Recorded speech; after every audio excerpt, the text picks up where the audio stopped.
কাশ্মীরের উধমপুরে মর্মান্তিক দুর্ঘটনা। সিআরপিএফ জওয়ানের গাড়ি খাদে পড়ে মৃত্যু কমপক্ষে দুজনের।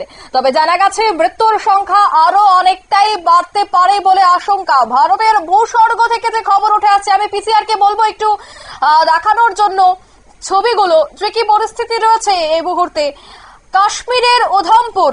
আর সেই উধমপুরে এই মর্মান্তিক দুর্ঘটনাটি ঘটে।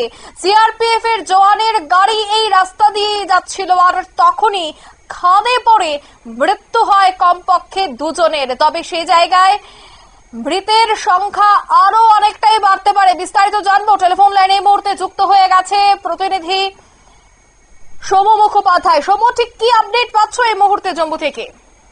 দেখো অঙ্কিতা, যেটা জানা যাচ্ছে যে আজকে সকালবেলা জম্মু কাশ্মীরের উধমপুর জেলার কাটওয়া থেকে বাসনগড় যাচ্ছিল সিআরপিএফ এর 127 নম্বর ব্যাটালিয়নের একটি গাড়ি, এবং তাতে 18 জন সিআরপিএফ জওয়ান ছিলেন।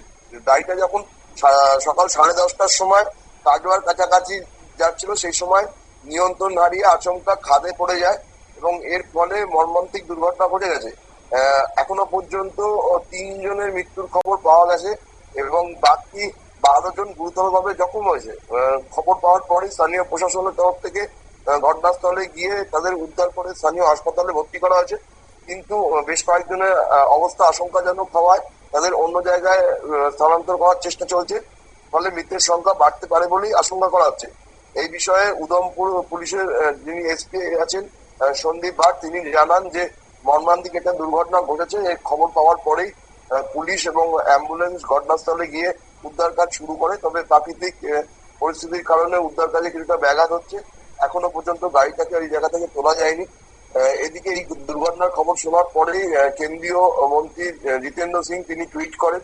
তিনি জানান যে তিনি এই মর্মান্তিক দুর্ঘটনার খবরে মর্মাহত হয়েছেন এবং তিনি যিনি ডিস্ট্রিক্ট কালেক্টর আছেন মিসেস সাদনী রায়, তাকে পার্সোনালি পুরো বিষয়টি মনিটরিং করার নির্দেশ দিয়েছেন এবং তিনিও ঘটনাস্থলে গিয়ে পুরো উদ্ধার কাজ দেখছেন। তবে যেটা মনে করা হচ্ছে যে প্রাকৃতিক দুর্যোগের কারণে রাস্তা খারাপ ছিল, ফলে গাড়ির চালক নিয়ন্ত্রণ হারিয়ে এই দুর্ঘটনা ঘটেছে।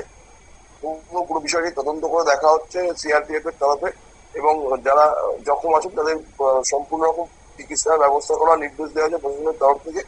তবে মৃতের সংখ্যা বাড়তে পারে বলেই আশঙ্কা করা হচ্ছে।